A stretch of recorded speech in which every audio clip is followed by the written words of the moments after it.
साल बाद भारत में नए लड़ाकू विमान आए हैं। ये एक भारत में आया बहुत बड़ा बदलाव है। और 34 वर्षों के बाद भारत में नई शिक्षा नीति की घोषणा की गई है। यानी भारत में आज दो बहुत बड़े बदलाव हुए हैं। इसलिए रफाल के बाद अब हम नई शिक्षा नीति की बात करेंगे। कहते हैं जब किसी देश में कोई बड़ा बदलाव करना हो तो सबसे पहले उसकी शिक्षा नीति को बदलना चाहिए, और आज इसकी शुरुआत हो गई है। भारत सरकार के मानव संसाधन विकास मंत्रालय ने आज इस नई शिक्षा नीति की घोषणा की है। इसलिए आज हम आप सबको बताएंगे कि इससे देश के तमाम छात्रों, उनके परिवार और उनके माता पिता के जीवन में अब क्या क्या बदलाव आने वाले हैं। अगर आप छात्र हैं या किसी छात्र के माता पिता हैं तो आपको ये सारी जानकारियां बहुत ध्यान से सुननी चाहिए, और अगर आप चाहें तो नोट भी कर सकते हैं। तो अब आपको बड़े बड़े बदलाव बताते हैं। अब तक भारत की स्कूली शिक्षा व्यवस्था 10+2 के फॉर्मेट पर चलती थी, लेकिन अब इसे 5+3+3+4 के फॉर्मेट में बदल दिया गया है। इसके तहत स्कूल के पहले 5 वर्षों की पढ़ाई फाउंडेशन स्टेज मानी जाएगी, यानी इस दौरान छात्रों के लिए मजबूत नींव तैयार की जाएगी। इसका करिकुलम NCERT द्वारा तैयार किया जाएगा और इसमें प्री प्राइमरी के 3 वर्ष और पहली और दूसरी कक्षा का एक वर्ष शामिल होगा, यानी प्री प्राइमरी के 3 साल और फिर पहली और दूसरी कक्षा के 2 साल। इसके तहत बच्चों को खेल कूद और अलग अलग गतिविधियों के जरिए पढ़ाई कराई जाएगी, यानी इन कक्षाओं के छात्रों के लिए किताबों का बोझ अब पहले जितना नहीं होगा। इसलिए हम कहेंगे कि जो छोटे बच्चे अब स्कूलों में जाएंगे और अपने शिक्षा की यात्रा को आरंभ करेंगे, वो बहुत किस्मत वाले होंगे। इसके बाद अगले 3 साल यानी तीसरी कक्षा से 5वीं कक्षा तक की पढ़ाई के दौरान छात्रों को भविष्य के लिए तैयार किया जाएगा। इसके तहत छात्रों का परिचय विज्ञान, गणित, कला, सामाजिक विज्ञान और ह्यूमैनिटीज जैसे विषयों से करवाया जाएगा। इसके अगले 3 साल मिडिल स्टेज माने जाएंगे और इसमें कक्षा 6 से लेकर कक्षा 8 तक के छात्र शामिल होंगे। इस स्टेज में छात्रों को तय पाठ्यक्रम के मुताबिक पढ़ाया जाएगा और इसके बाद 9वीं से 12वीं कक्षा तक इस फॉर्मेट की 4 वर्षों वाली आखिरी स्टेज होगी। ये 4 साल की स्टेज होगी। इसमें छात्रों में किसी विषय के प्रति गहरी समझ पैदा की जाएगी, उनकी विश्लेषण क्षमता को बढ़ाया जाएगा और उन्हें जीवन में बड़े लक्ष्य निर्धारित करने के लिए प्रेरित किया जाएगा। लेकिन सबसे महत्वपूर्ण बात यह है कि अब स्कूलों में पहले जैसा स्ट्रीम सिस्टम नहीं होगा। इसका मतलब यह है, यानी अगर आर्ट्स का कोई छात्र फिजिक्स की पढ़ाई करना चाहता है तो अब वो ऐसा कर पाएगा, और अगर अकाउंट्स का कोई छात्र, कॉमर्स का कोई छात्र इतिहास की पढ़ाई करना चाहता है तो वो भी ऐसा कर सकता है। लेकिन संभव है कि इसके लिए अलग अलग विषयों का एक पूल तैयार किया जाएगा और आपको उस पूल से ही अपनी पसंद के विषयों का चुनाव करना होगा। यानी अगर विज्ञान के छात्र को इतिहास में दिलचस्पी है और उसके पूल में ये दोनों विषय शामिल हैं, तब ही छात्र इनकी पढ़ाई एक साथ कर सकता है। हालांकि अभी इस पर पूरा स्पष्टीकरण आना बाकी है, लेकिन पहले की जो व्यवस्था होती थी, हमारे यहाँ 3 स्ट्रीम्स मानी जाती थी, या तो आप साइंस लेते थे या कॉमर्स लेते थे या आर्ट्स यानी ह्यूमैनिटीज लेते थे। और अगर आपने ह्यूमैनिटीज लिया है तो आप साइंस नहीं पढ़ सकते, अगर आपने कॉमर्स लिया है तो भी आप शायद साइंस नहीं पढ़ सकते, साइंस लिया है तो ह्यूमैनिटीज नहीं पढ़ सकते। ऐसी चीजें पहले हुआ करती थी अभी तक, लेकिन अब ये सब बदल जाएगा। अब आप फिजिक्स भी पढ़ सकते हैं, कॉमर्स भी पढ़ सकते हैं, अकाउंट्स पढ़ सकते हैं, एक साथ इतिहास भी पढ़ सकते हैं और फिजिक्स की पढ़ाई भी कर सकते हैं। दूसरी महत्वपूर्ण बात यह है कि 5वीं कक्षा तक की पढ़ाई अब मातृभाषा, स्थानीय भाषा और आपकी राष्ट्रभाषा में ही होगी। यानी अंग्रेजी में पढ़ाई की अनिवार्यता समाप्त नहीं होगी। माफ कीजिएगा, अनिवार्यता समाप्त हो जाएगी। अब अंग्रेजी में पढ़ाई की अनिवार्यता नहीं रहेगी। ये एक बहुत बड़ा बदलाव है। आप अपनी राष्ट्रभाषा में या अपनी लोकल भाषा में पढ़ाई कर पाएंगे। उदाहरण के लिए अगर आप 5वीं कक्षा तक अपने बच्चे को मराठी, संस्कृत या गुजराती भाषा में पढ़ाना चाहते हैं तो अब आप ऐसा कर पाएंगे, और अंग्रेजी सिर्फ एक विषय के तौर पर आपको पढ़ाई जाएगी। यानी स्कूलों का जबरदस्ती अंग्रेजीकरण का दौर अब समाप्त हो जाएगा।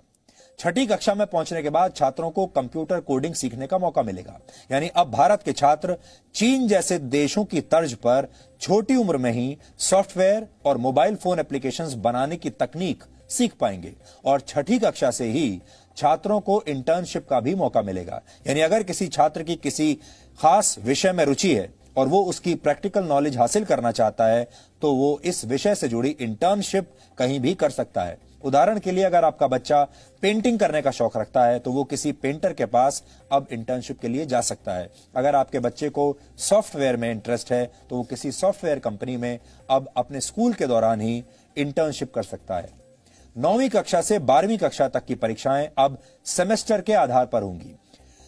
एक साल में 2 सेमेस्टर होंगे और हर 6 महीने पर एक परीक्षा होगी और दोनों सेमेस्टर्स के अंकों को जोड़कर आपकी फाइनल मार्कशीट तैयार की जाएगी।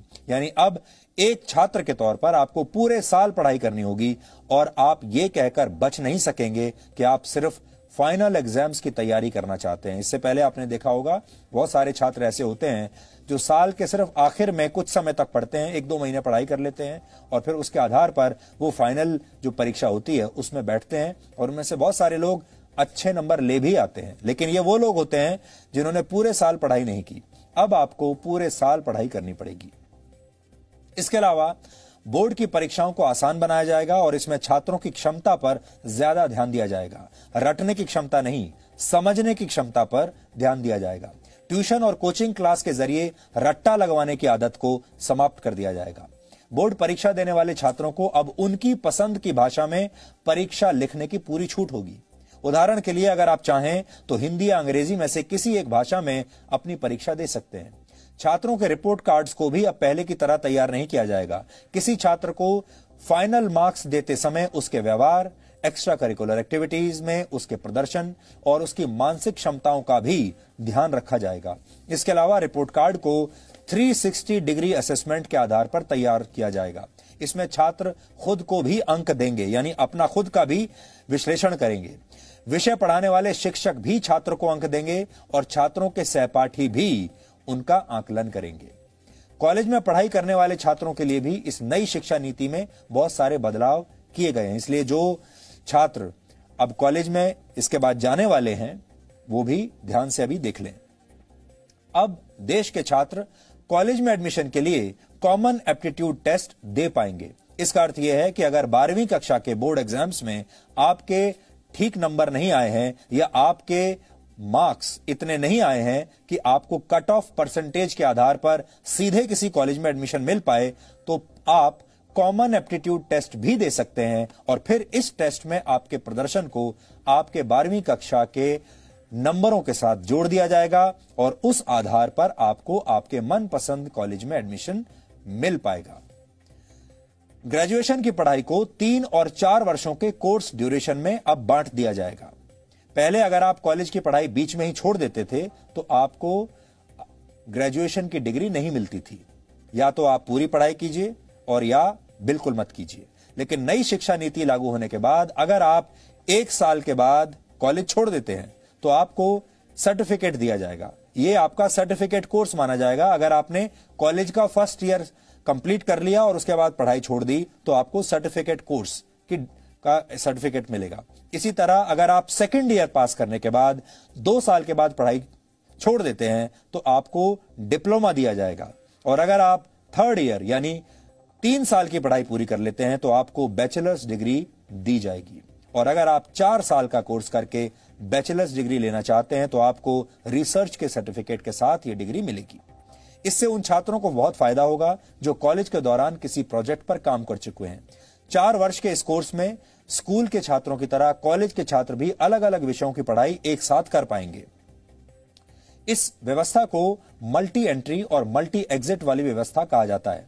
यानी छात्र जब जिस विषय की पढ़ाई करना चाहेंगे तो वो ऐसा कर सकेंगे और जब वो ये पढ़ाई छोड़ना भी चाहेंगे तो ये काम भी आसानी से कर सकेंगे। इसीलिए इसे मल्टी एंट्री और मल्टी एग्जिट कहा गया है। आप जब चाहे एंट्री ले सकते हैं और एग्जिट भी कर सकते हैं जब चाहें।